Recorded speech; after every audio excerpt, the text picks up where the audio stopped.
sometimes miscommunication happens when you're coming from a foreign country. You come to Japan, things are lost in translation. They made a whole movie on it with Bill Murray. You know, it's not just on literal translation, but it's more about the representation that life here in Japan is very different. And we had something that happened a few days ago, brought to my attention from a lot of you. I got so many email messages like, is this true? Is this true? And the answer is no, but there's a good story behind it. So I thought I would share with you what happened with this town in Chiba. There were 4 actually around Japan, but there was one town in particular in Chiba that was connected as being the hometown of Nigeria for Japan. Now, it's very, very ambiguous. Even the statements from the Japanese government, from the Japan International, JICA Cooperation Agency or something, a town that is doing a lot of work in Africa to help out over there. They were very ambiguous. Like, it's not clear exactly what they mean, leading to a lot of confusion inside of Japan. But this snowballed when the Nigerian president's office misread the translation and started saying Japan's like giving free land to Nigerians to create Nigeria Town or something. Like, it was really weird. It got corrected, but not even fast. It's like fax line speed. 4 days it took for them to fix this thing. So I thought we would just go over this really quickly because it's hilarious. Asahi Shimbun's been all over this. Again, Japan scrambles to refute, hold on a second, the title is kind of interesting. Japan scrambles to refute claims it is bringing in a flood of Africans. This is really, we just don't know, we just don't know what's going on. And you can see there's the website in Japanese, and then I guess people were independently translating it. This is when you get like Google Translate and AI doing it. Misinformation about a project aimed at promoting friendship between Japan and Africa. Friendship, folks! Sparked a wave of online protests concerning expected flood of immigrants and prompted the foreign ministry to take action. Immigration is a big issue everywhere. Japan kind of needs it in a way. Japan's side said erroneous media reports in some of the participating African nations, as well as mistranslations, likely led to bogus information that spread rapidly on social media. Japanese officials and organizations involved, including this is JICA here, Japanese International Cooperation Agency, JICA, scrambled to issue details that immigration plays any part of a friendship project, but the information was so erroneous and it spread so widely that the foreign ministry got involved. This is where things got into the higher levels, where the boss takes over. The brouhaha, love that word, stems from the 9th Tokyo International Conference on African Development that was held in Yokohama between the 20th and 22nd. Actually, NHK World talked about this on the 17th. August 21st, the conference, JICA announced that it had designated 4 Japanese cities as a symbolic JICA Africa hometown for 4 partner countries in Africa. Even that statement's like confusing. The project pairs local governments in Japan and African governments. JICA supports these partnerships as exchanges and collaborative events to promote international exchanges. I think this is a great program, but it's not explained well. The announced pairs are Imabari and Ehime Prefecture, Mozambique and Kisarazu and Chiba, which I've been to many times, with Nigeria, Sanjo, the Sanjo Tsubame area known for ironwork, pots and pans, in Niigata with Ghana, and Nagai and Yamagata Prefecture with Tanzania. These are like brother-sister towns, I guess, in a way, but cooperating bigger. JICA, so these towns went crazy. I mean, there was a lot of people upset online because they just didn't understand. The project aims to further strengthen relationships that each municipality has built with African countries. They're already, I guess, sister cities. However, after the announcement, protest posts appeared on social media over the fake notion that the exchange program was aimed at bringing Africans to Japan to work. Without any permission from the citizens, suddenly becomes an official hometown of Africa. I think the thing that made people upset was that it was like an official government thing, and the government is elected by the people, and they had no say in this kind of thing. They don't know what's going on. I think it's more about that. A common question asked on social media was, if immigrants come flooding in, who is going to take responsibility? Exactly. People need a lot of help when they move to another country that's so unique like Japan. So corrections regarding this took place like days later. So this thing propagated for a while. Mayors of all 4 cities issued statements. Then they asked the ministry, the national government, to get involved, basically. Sanjo Mayor Ryo Takizawa said in a statement, it is not true that the city has requested to accept migrants or immigrants from Ghana, but the information is not true. Nagai Mayor acknowledged a statement that his city had received a large number of opinions regarding the issue. There's opinions. There is absolutely no truth to what is being reported on social media and other platforms. The claims from the people who read in the Tanzania Times with the headline, Japan dedicates Nagai city to Tanzania. Africa was reporting it like this. Media in Africa was reporting it like Japan designates the city for African citizens.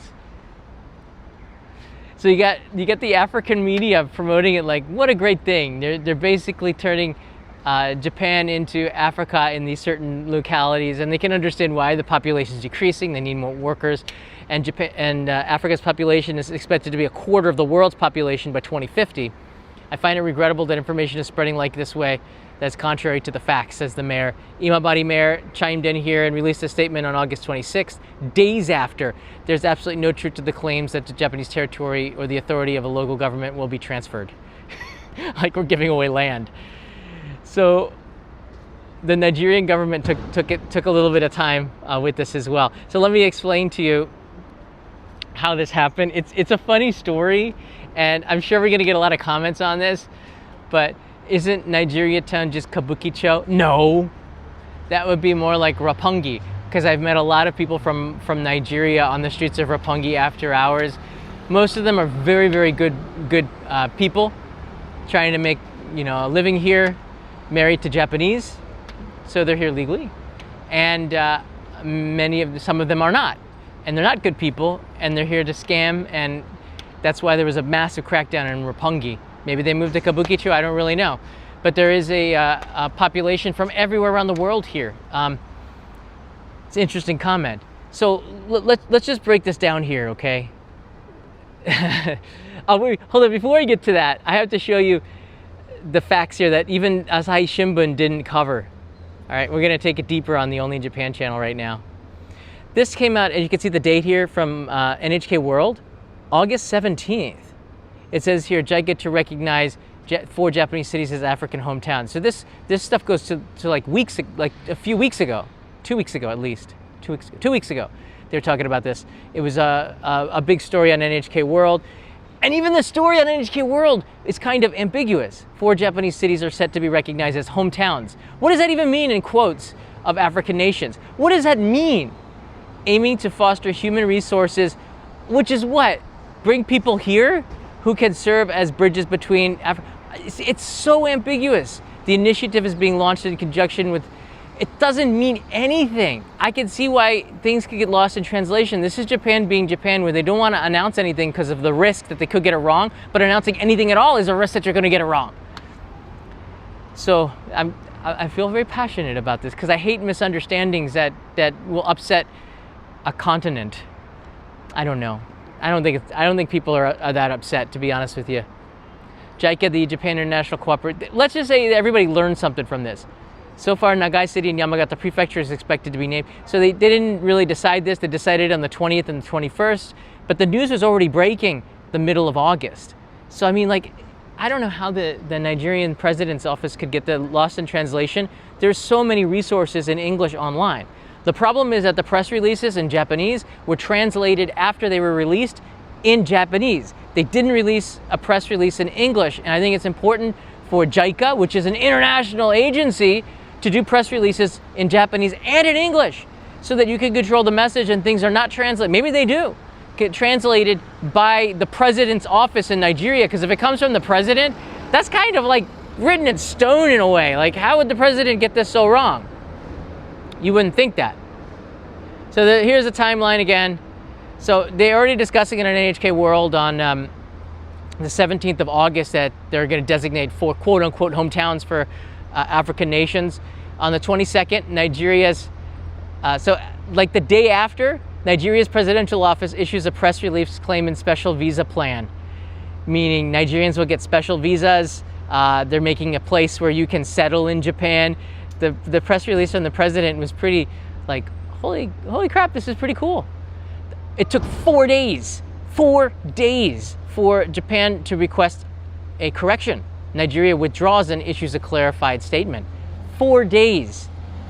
Media, including the Shimbun, which I showed you, and the embassies confirmed the misinformation and retractions 6 days.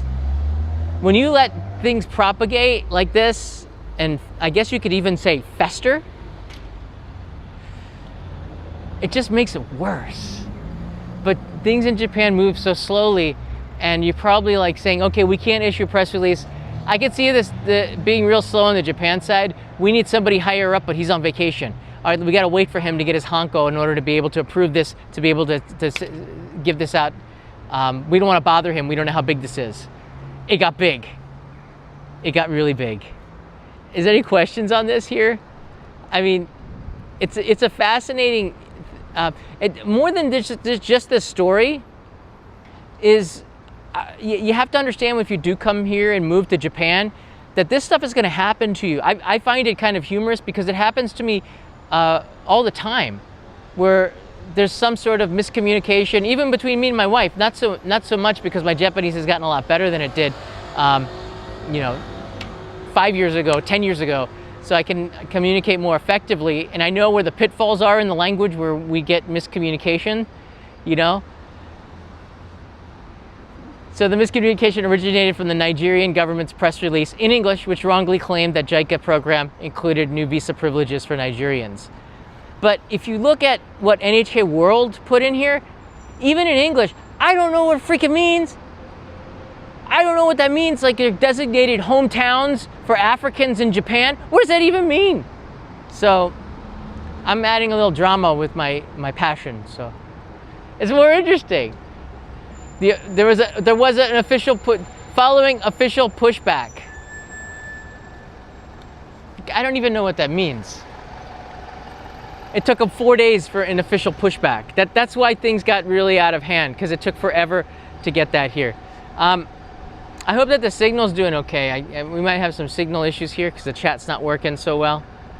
Let me know if you have any issues here. I'll put the chat on the side because I don't know if it's going to be here. I'll just embed it into the live stream.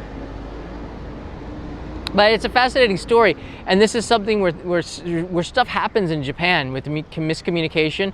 But it's important for, one, don't use AI to do your translations.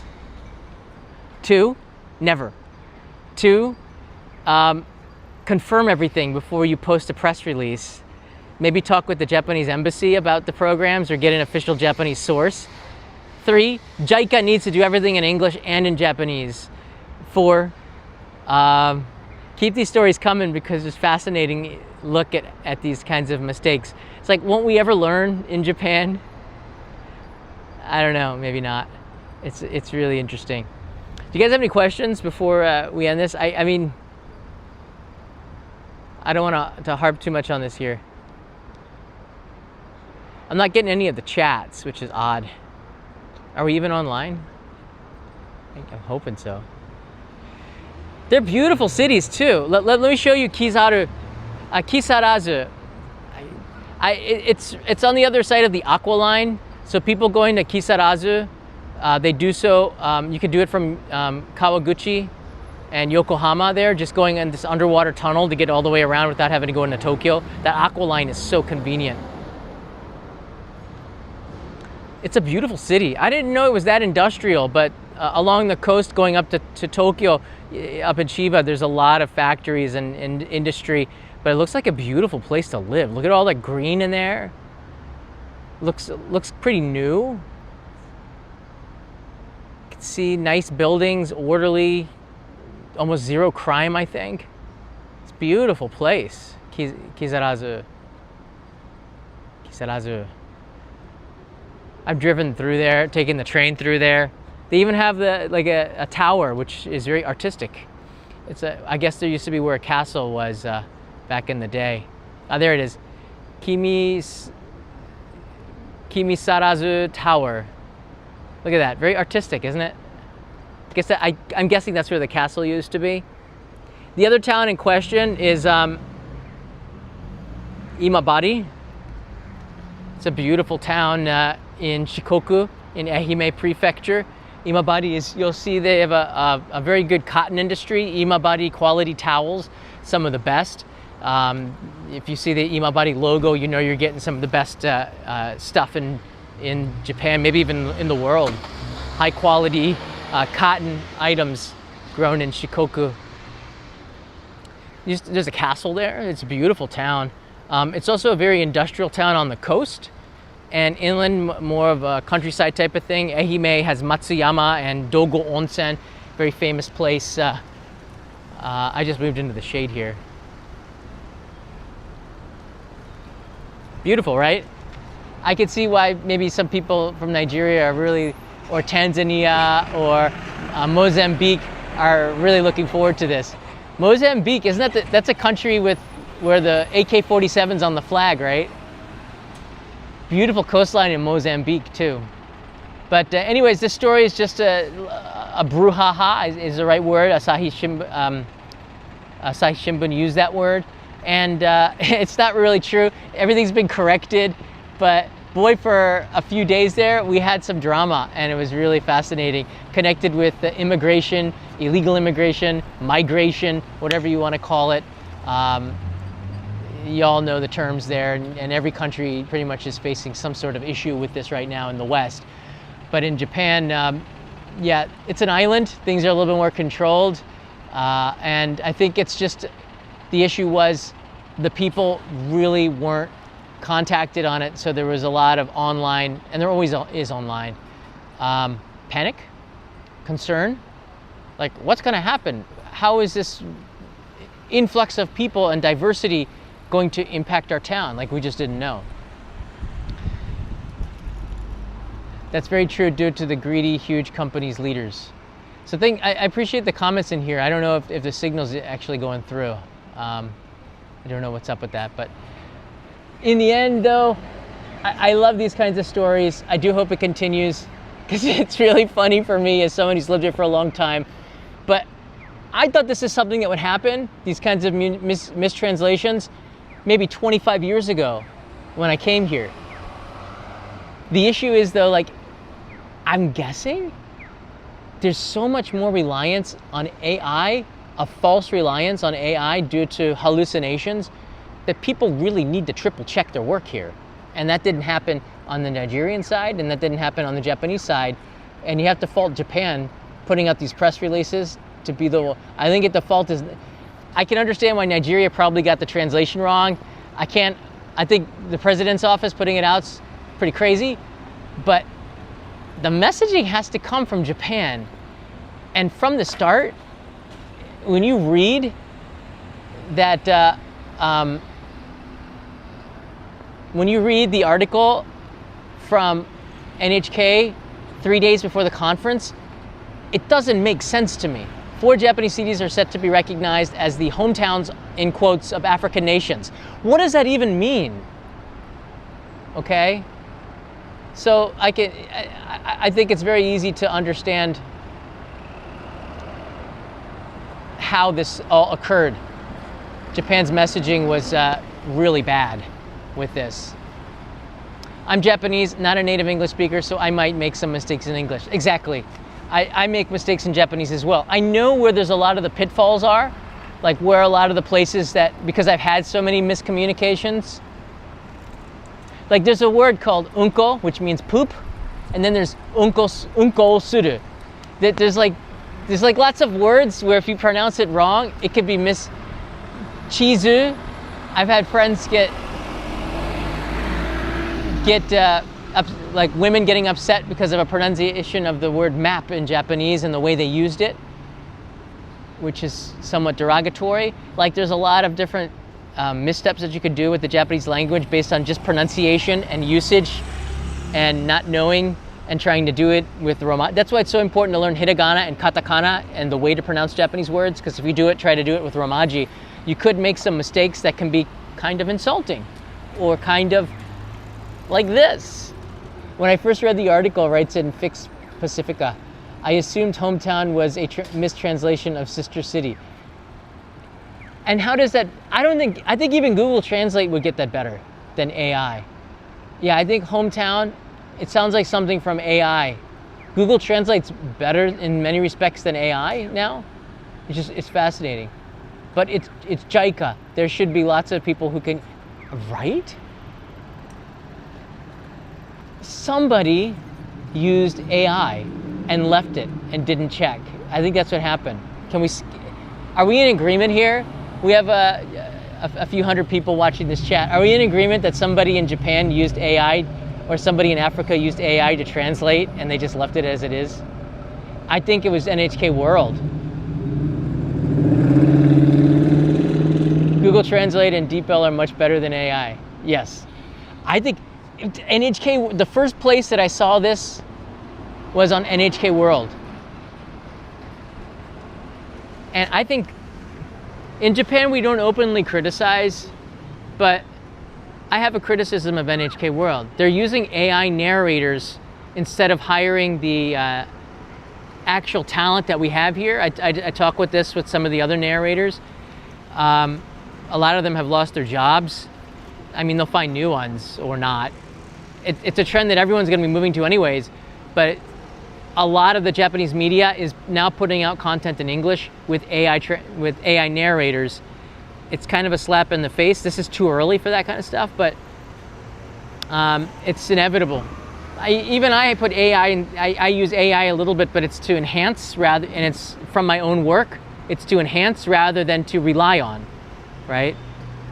I mean, if you've got another brain working with you to think about how to do stuff in a different way, you have to critically think whether or not that AI is doing a good job. You have to double check it. That's your responsibility. So it's odd that JICA, which is an international agency, would get it so wrong, but it's odd that NHK World would get it so wrong right here.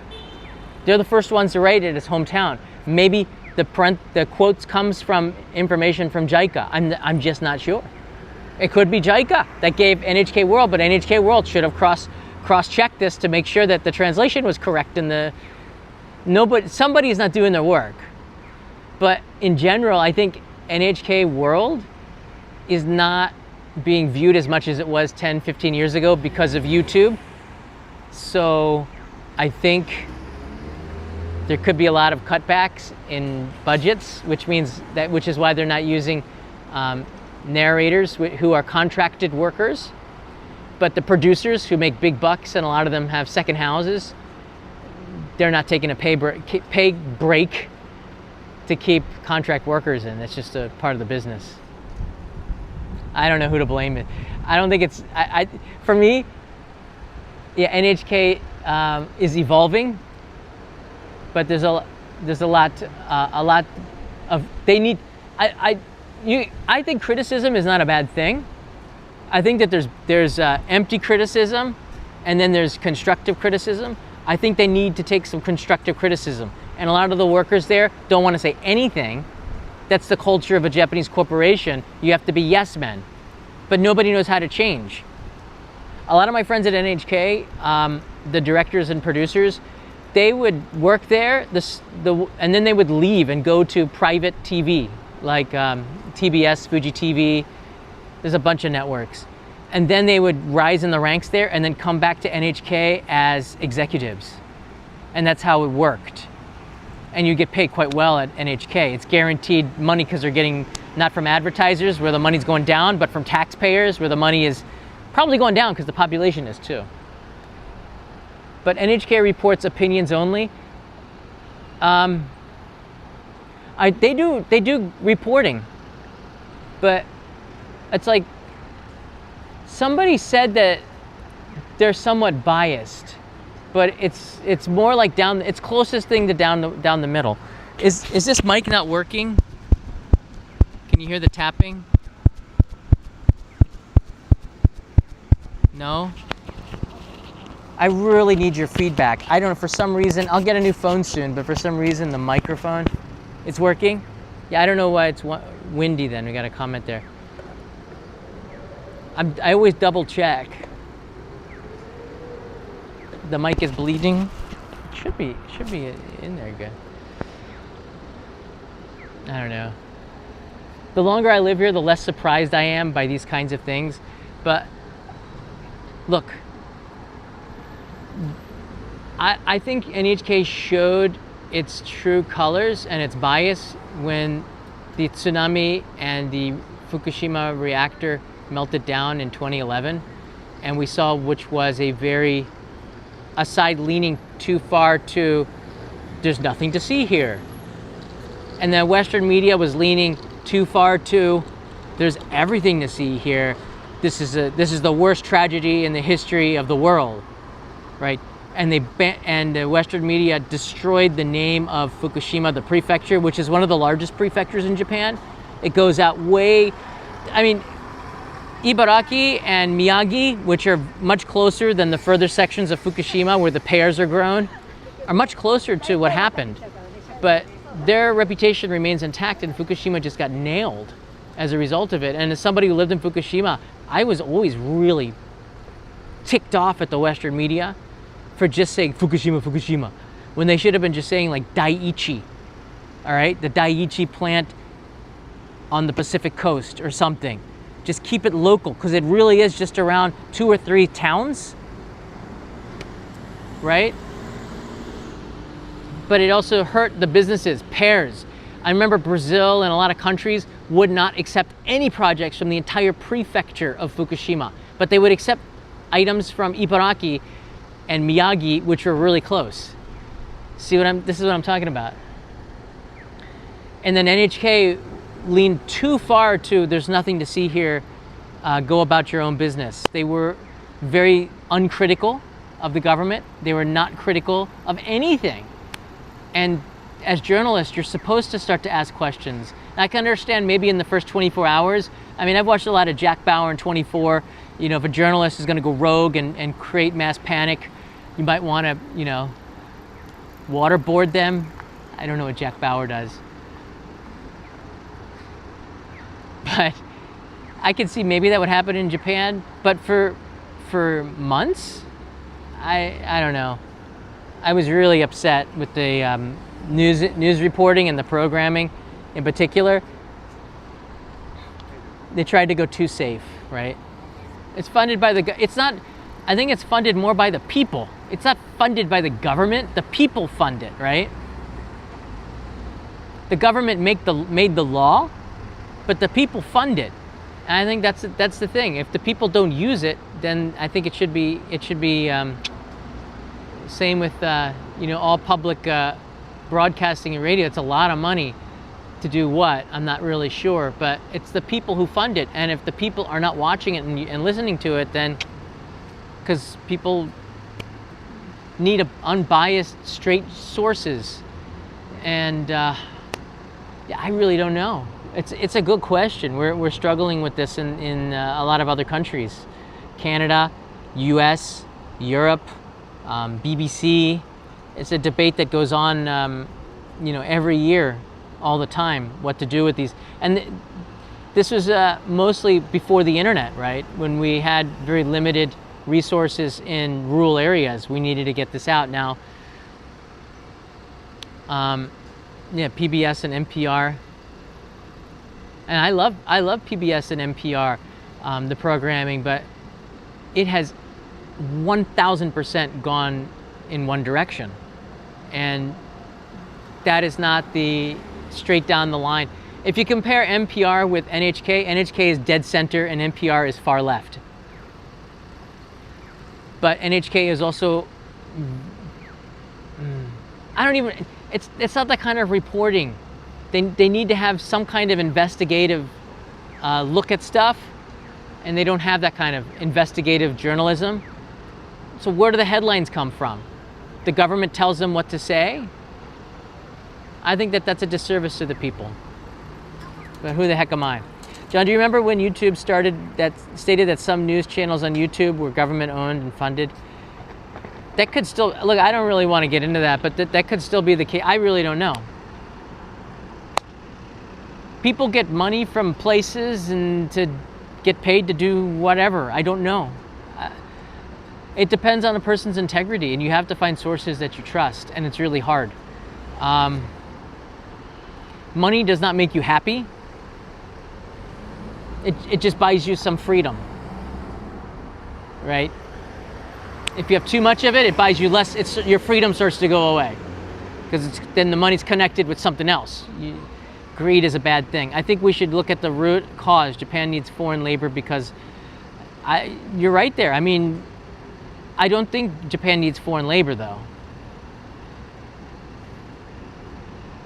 The reason why AI is still, it's amazing what AI can do now that it couldn't do a year ago. We're relying on it too much. Now when AI comes in about, I'd say 18 months or so, I can see these trucks where they need truck drivers being self-driven in 18 months.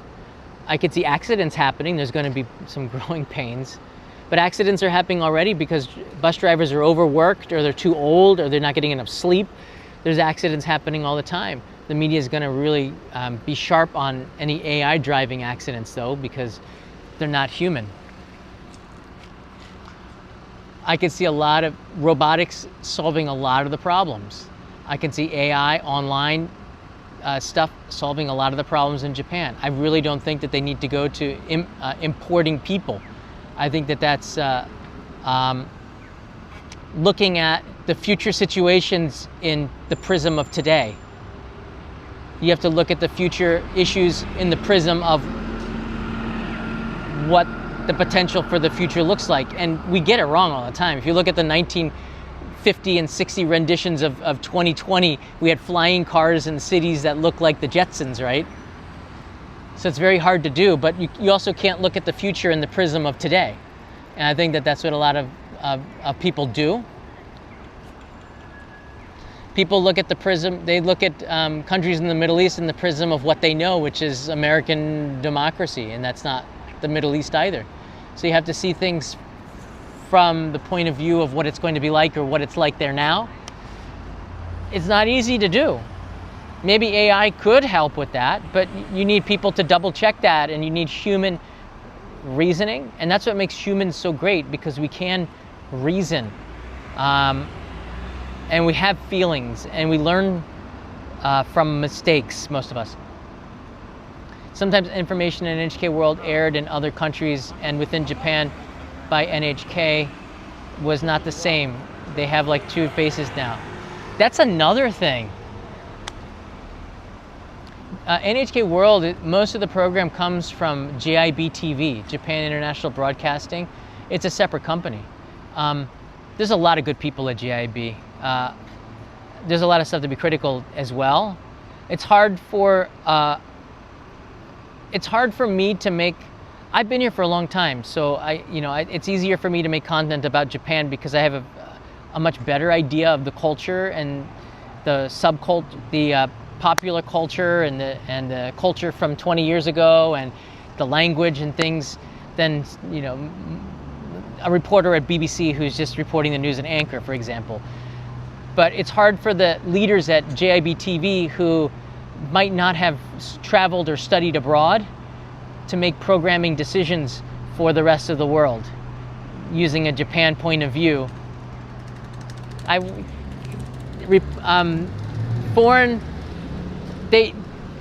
to JIB-TV's credit, they have more Westerners working there than they did 15, 20 years ago.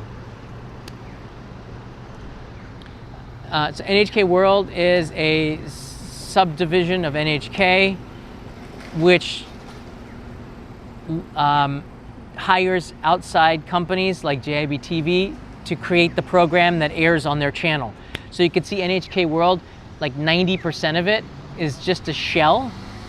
It's a channel, and the content is created by outside groups to air on NHK. There's a lot of shows like that. Tokyo Eye was developed and was created by JIB-TV, and that aired on NHK World.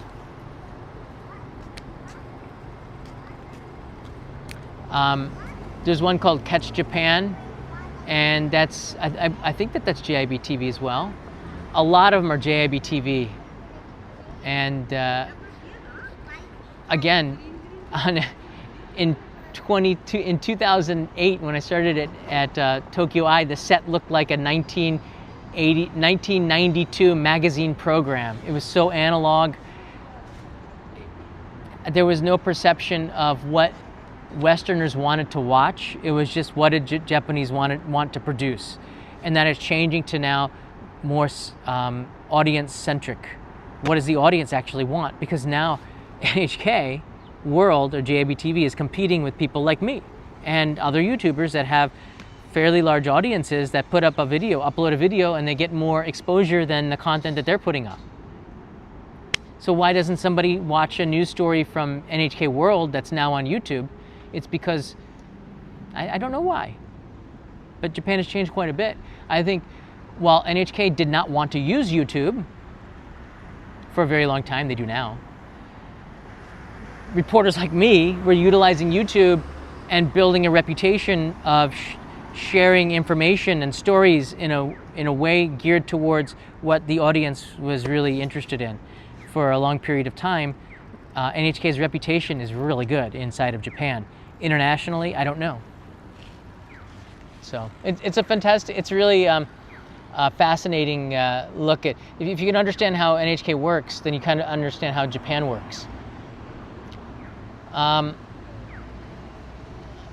think, was Brandania here? Thank you, Brandania, it's nice to see you. I sent Brandania at one of the daimyo packages, and the Hawaiian Customs stole it from her box. And there was no meat in there. I couldn't see any meat products in what they took from you, and they said there was meat. I think that they just wanted to eat it. I'll have an update on the mail as well. The talk with a lot of people at the post office, I go there almost daily, is that there's a wait and see mentality right now. The issue is not so much the tariffs. The issue is how to collect them, all right? And it's my opinion, $800 as the minimum threshold was way, way too high. And it was getting abused by other countries, in particular China, to send stuff where they probably should have paid duties. And all of this pain and suffering, I'm being real with you guys. There's gonna be some people on the fringes that are gonna, they're just deranged. All of this pain is try to prevent countries from taking advantage of it and selling things on marketplaces like Alibaba from China at a very cheap price on goods that American sellers are trying to make a living off of. And it's really hard for a lot of American sellers now because they have to pay duties on this. But in another way, and correct me if I'm wrong, it's now preventing people from directly selling from China to the consumer, right? And now you have to go through people who will pay the duties in order to get you a better deal. It helps American businesses more over time. So you might not see it is, Heather, you're so right, it is bad growing pains. It hurts right now because there's a lot of confusion. A lot of packages might come back to me, but what I've learned is that emotional reactions to something that occurs, your first initial reaction is usually wrong because you don't have the correct information, and the media spins this in an emotional way to get reactions out of people to get them to watch. And you need to take a step back when you get something like this that could hurt your business, try to understand it, try to adjust and evolve with it. Contact your Congress people if you want, but not to get outraged and not to show your feelings online in a negative way about it, because quite often I've learned it's what you're upset about isn't actually what is being reported in the media. Surprise! This is just a level-headed opinion, my level-headed opinion here. It's level-headed because I'm kind of looking at it from all sides, based on I'm somebody who sends packages as gifts to people. They're not buying packages from me. I'm really thankful, and I love to send care packages to people, but nobody's buying a care package from me. At least that's how it's treated.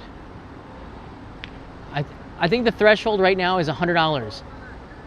Everybody who is American and is upset about this, I want you to ask your Canadian friends what their threshold is. Ask them and you will be told,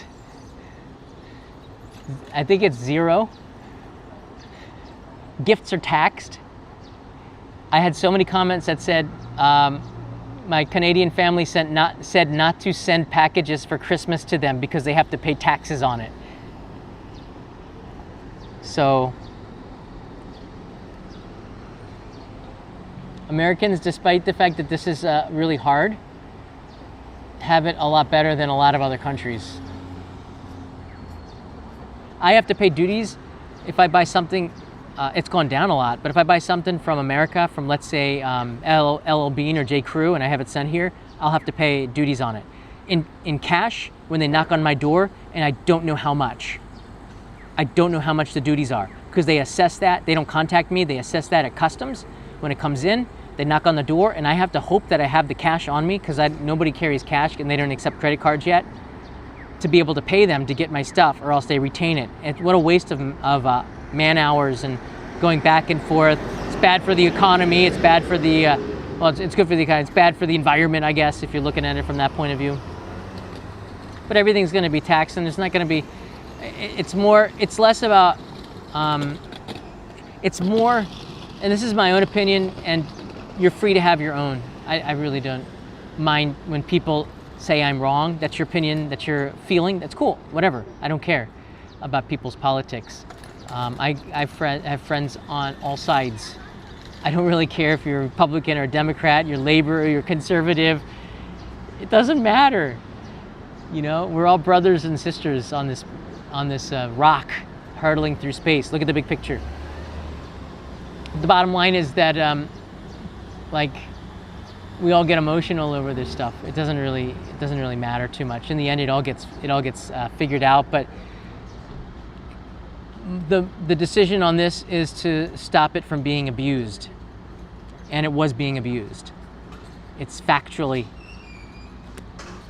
being abused by other countries to get cheaper goods and other stuff into the country without being detected, and now everything is. And the philosophy of Japan has been something similar. When you react to something that needs to be dealt with, you react to it swiftly and you react to it harshly. The reason why is because it can be rolled back. It's better to be really, really, really hard at the beginning and roll back than to be soft and to make things worse. If you're a teacher, you know this too. You're not a softie on the first couple of days of school. You should come out somewhat straight and somewhat, straight, not joking around. Please call me by my first name. Shouldn't be a teacher like that. When you start as a teacher, you're somewhat strict at the beginning, and then you can roll it back and become friendlier with people. As people get to know you, you can get to know them. But you're a teacher first. And I think the same thing goes with a lot of these policies. You need to be, you need to get it right, and it's better to be harsher than to be weaker. Can't go the other way.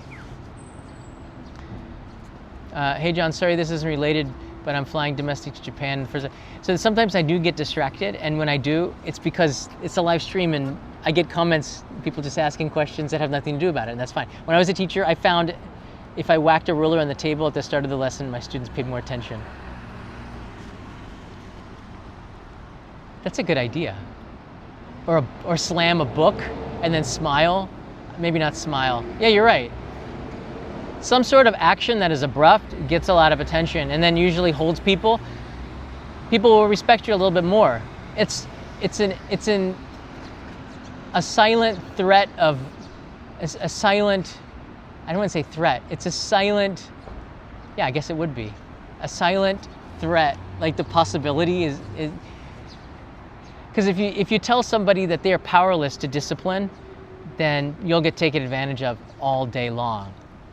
But one little reminder gets people to listen up a little bit. I'm not sure if I would slam the ruler down, but I bet you they do in Japan.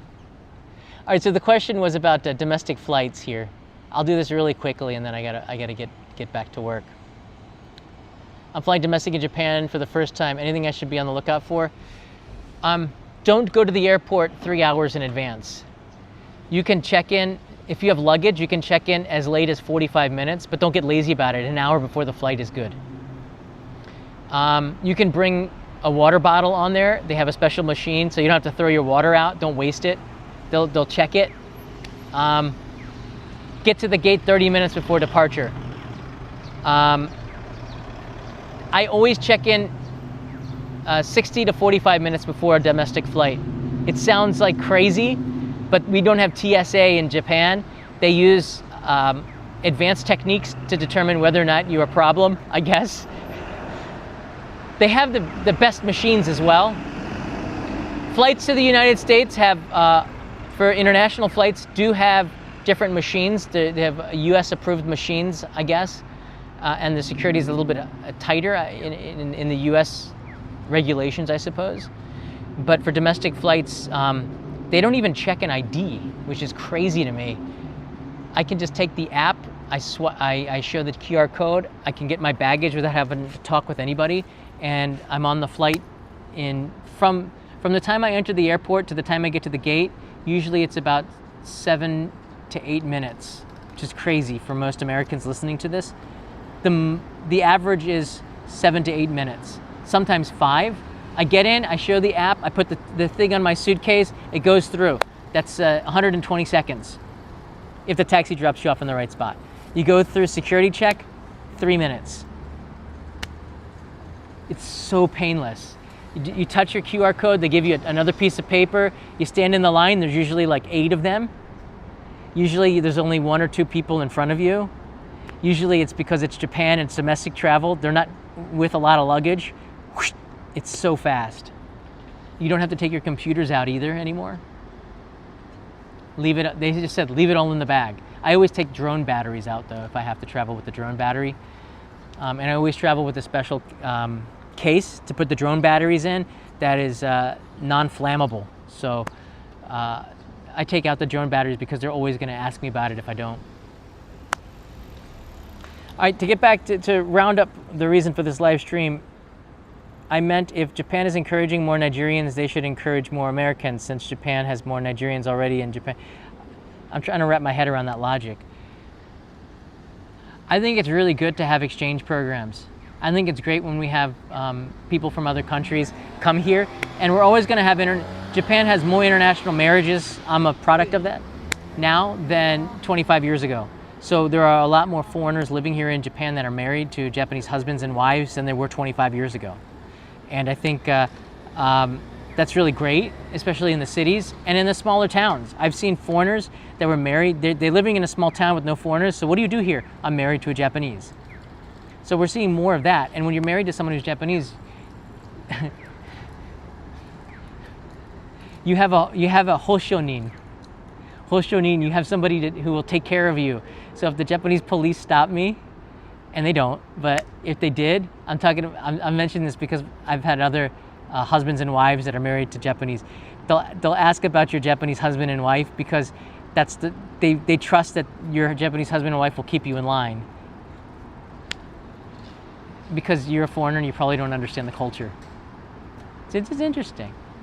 There's advantages to having a Japanese husband or wife. There's advantages to taking your Japanese husband or wife's name as well. Yeah, my hubby was my sponsor in the US, right?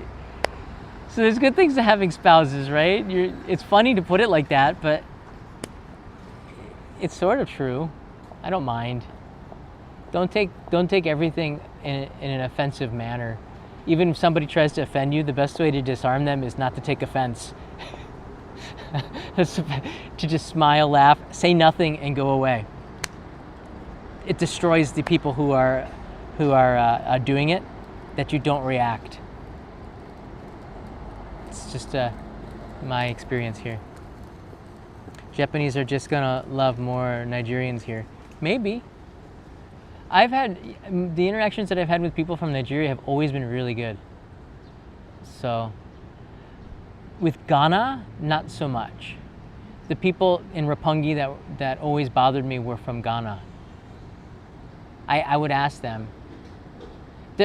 I should say more aggressive, but it just depends on the person. And I don't think you can generalize a nationality like that, but that's just been my limited experience here. But you can't judge people by their color. You can't judge people by how much money they make.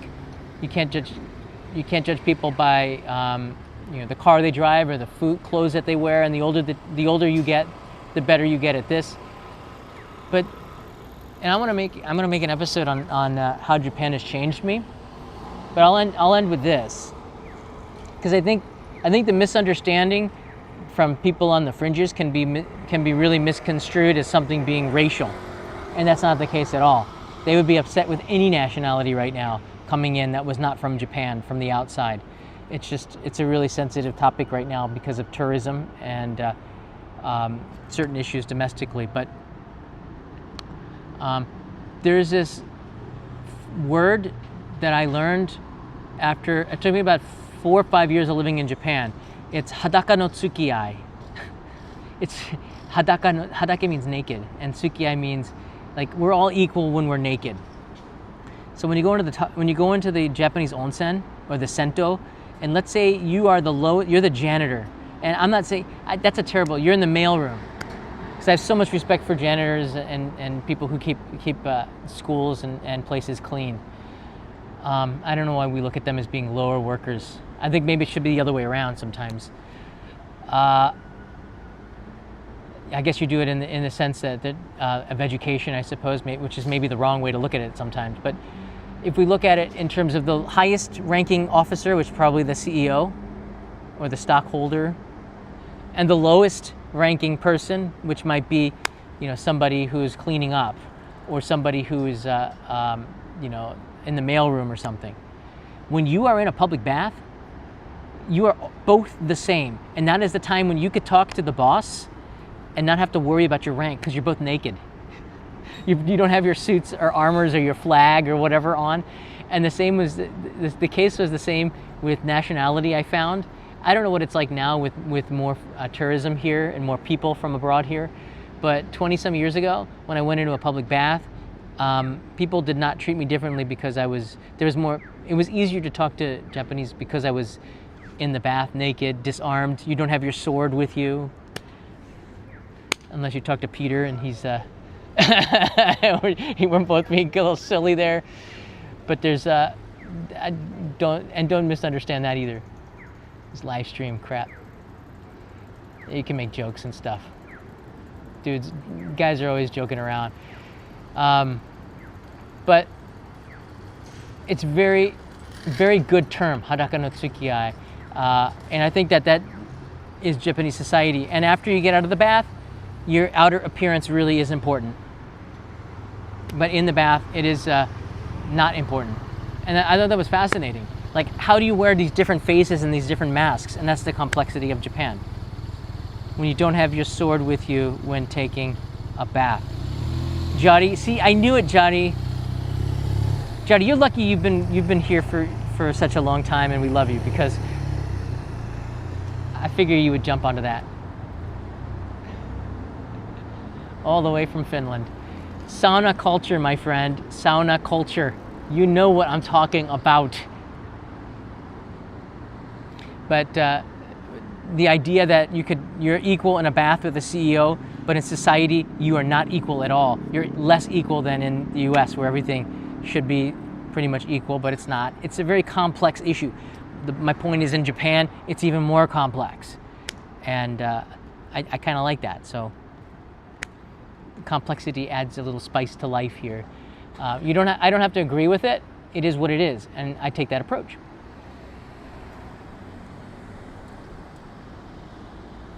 I always have a long sword with me in an onsen. It's below my waist. I knew I was gonna get these kind of comments. I deserve that. I earned these comments. That's actually a pretty good one. That's not what I meant. Because, when you took a bath, samurai had several swords. They had the katana, the long sword, the short sword, the daggers, the hidden daggers. And when you took a bath, there was no place to hide them. That's what I meant. You can see why that would be misconstrued. Hey, let's not compare the swords to various types of consumables, okay? All right, take care, everybody. I think I've gone too far. It was a fun chat. This is what we do it here for. It wasn't just about the topic, but it is something that I think is very sensitive, because the fringes make it so, and the media does. To me, this was such a funny story, because it's happened to me so many times before, but never on like an international scale between the president of a country, the president and the leadership of two different countries. It's a funny, think about the people in Nigeria and Tanzania and Mozambique and the other country, I can't remember which one it was, in Africa. They're getting excited, like, yeah, I am moving to Japan. Oh crap. Guess not. Do I have the overlay here? Oh yeah, right, what were the countries? I think I do somewhere. Kizaru was for Nigeria. I know I have it here. I think it's for reference. It's good to pull it up here, the 4 countries that were being... Oh, it's on the front here of the thumbnail. Nagai in Yamagata was for Tanzania. That was Tanzania's hometown, according to the news. Kisarazu was for Nigeria. Sanjo, Tsubame Sanjo, the Sanjo area in Niigata. I love that place. Ghana. And Imabari was for Mozambique. And these are going to be the hometowns for these countries in Japan. Does anybody else know what that really means? I don't know. It's funny though. Partner cities, sister cities, hometown. It's funny, right? It's got to be funny. I think if you're not taking this stuff with a sense of humor and laughing about it, you are missing out on life. You're missing out on life. Anyone who's outraged and offended, geez, get a life. Join me on the other side. The side where we're laughing about this stuff. All right, take care. I love you guys. See you in the next live stream tomorrow. Yesterday I was at Shimbashi filming a store that's been around for 10 generations. And then I was filming their factory in Chiba the day before yesterday, so that's why there weren't any live streams. I was really focused on filming the main channel episodes. I was extraordinarily exhausted. Leo is starting a new school on Monday, so it's been really busy. But everything's going well. Already there's a break in the heat. Summer is starting to fade away. The humidity is starting to go down a little bit. I can feel autumn coming. It might be because of the Halloween stuff everywhere that we're seeing in the stores, which is crazy. Christmas stuff is coming. That's even crazier. This is Japan. And Tokyo Disneyland's going to be having the Halloween stuff coming in about 2 weeks. So less than 2 weeks now. So I'm looking forward to that. I usually go to Disney right before the Halloween rush because it's empty right before they turn to Halloween. That's the best time to go to Tokyo Disneyland and Disney Sea in Tokyo. A week before Halloween, because everybody's waiting for the Halloween stuff. And it's like, pumpkin pie at Costco. Yes, I gotta go. I gotta get onto that. Thank you for reminding me. I love pumpkin pie. I don't know how good it is, but I know it's big. All right, take care. See you in a stream tomorrow. Matane.